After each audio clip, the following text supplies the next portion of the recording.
आखिरकार नाथूराम गोडसे ने गांधी को क्यों मारा और कैसे मारा जानने से पहले ये जानते हैं कि क्यों मारा। वे नाथूराम गोडसे जो कभी गांधी जी को आदर्श मानता था, गांधी जी की पूजा किया करता था, आखिरकार क्या हो गया आइए जानते हैं। इस पर अदालत में गोडसे ने खुद अपना पक्ष रखा। पक्ष रखने में लगभग 5 घंटे का समय लिया था। पहले भाग में गोडसे ने कहा महात्मा गांधी की नीतियों से लाखों हिंदुओं की जिंदगियां बर्बाद हो गई और किसी भी महात्मा को भारत के टुकड़े करने का अधिकार नहीं है।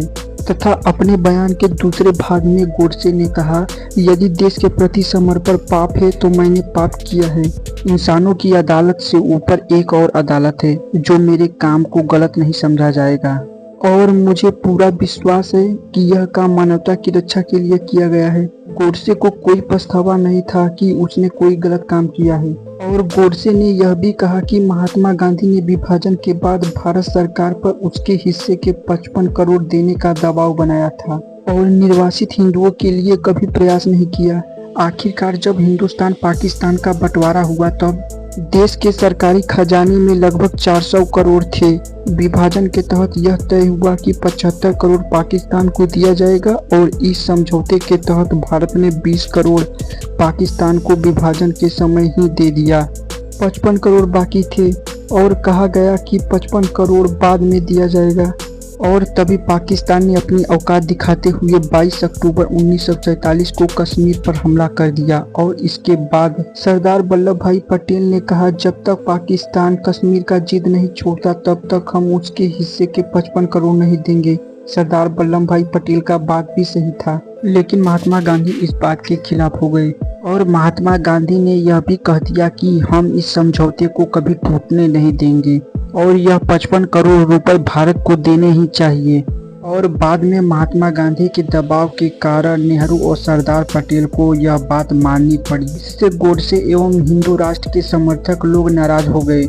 यहाँ एक बड़ी बात यह भी है कि जब मामले की सुनवाई हुई तब नाथूराम गोडसे को जवाब लिख के देने थे और बाद में इन जवाबों को जज के सामने पढ़ा जाना था, लेकिन दूसरा पक्ष यह नहीं चाहता था कि इन जवाबों को अदालत के सामने पढ़ा जाए। यही मांग अदालत से की गई, लेकिन अदालत ने उस समय इन सभी आपत्तियों को खारिज कर दिया और इसके बाद गोडसे का जवाब पढ़ा गया। बड़ी बात यह है कि अगले दिन उस समय के सारे अखबारों के पहले पन्ने पे था, जिससे उस समय के तत्कालीन प्रधानमंत्री जवाहरलाल नेहरू चिंतित हो गए। नेहरू को यह डर था कि गोडसे का यह पक्ष गांधी जी के प्रति देश के लोगों को नजरिया बदल सकता है और गोडसे के बयान को सार्वजनिक रूप से प्रकाशित करने के खिलाफ थे और बाद में इन बयानों पर प्रतिबंधित भी लगा दिया था तथा प्रतिबंध गोडसे के बयानों पर कई वर्षों तक था, फिर बाद में सार्वजनिक कर दिया गया। तथा एक बड़ी बात यह भी है कि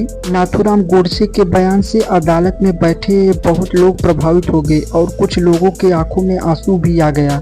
अगर दर्शकों को यह निर्णय लेना होता तो वह भारी बहुमत से गोडसे को निर्दोष होने का फैसला सुनाते। ऐसा मैं नहीं कह रहा, जस्टिस जी.डी. घोषला अपने किताब में लिख रहे हैं the murder of Mahatma the other cases from justice diary में लिखा है, जो उच्च न्यायालय में नाथूराम गोडसे की फांसी की सजा को बरकरार रखे थे। लेकिन कुछ ऐसे लोग थे जो नाथूराम गोडसे की फांसी की सजा रुकवाना चाहते थे, जिनके नाम सुनकर आप दंग हो जाएंगे। इनमें महात्मा गांधी के बेटे से लेकर भीमराव अंबेडकर भी शामिल थे, लेकिन गोडसे खुद अपना फांसी नहीं रुकवाना चाहते थे। जब गोडसे को फांसी की सजा सुनाई गई तब कुछ लोगों का कहना था कि यह फैसला गांधी जी की अहिंसा के खिलाफ होगा। नाथूराम गोडसे के भाई गोपाल गोडसे ने एक इंटरव्यू में बताया था कि बाबा साहब अम्बेडकर ने नाथूराम गोडसे के वकील को संदेश भिजवाया था, जिसमें कहा था कि नाथूराम गोडसे चाहे तो फांसी की सजा उम्र कैद में बदली जा सकती है। उस टाइम अम्बेडकर कानून मंत्री थे, उनके बाएं हाथ का काम था।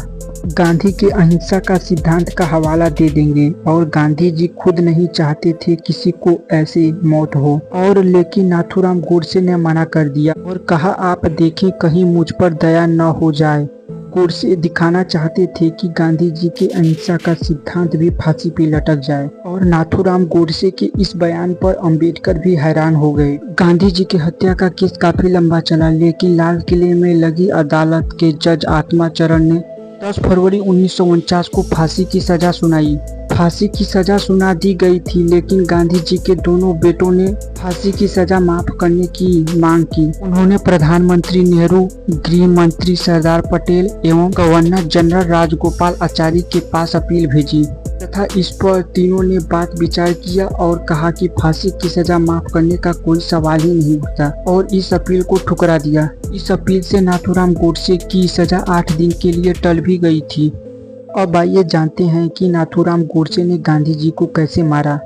यह बात है 30 जनवरी 1948 की, जब महात्मा गांधी सरदार वल्लभ भाई पटेल से मीटिंग करके बिरला हाउस से निकलकर प्रेयर के लिए ग्राउंड की तरफ आ रहे थे और किसी को अंदाजा भी नहीं था कि महात्मा गांधी को कोई मारने भी आया है। तभी नाथूराम गोडसे हजारों की भीड़ से निकलकर गांधी जी को झुककर प्रणाम किया। गोडसे को आगे आते हुए देख मनु ने कहा, उनकी भतीजी ने कहा, ओ बापू को लेट हो रहा है, जाने दो। लेकिन नाथूराम गोडसे ने टारगेट सेट करके ही आया था। एक हाथ से मनु को धक्का दिया, फिर गांधी जी को गोली मार दी।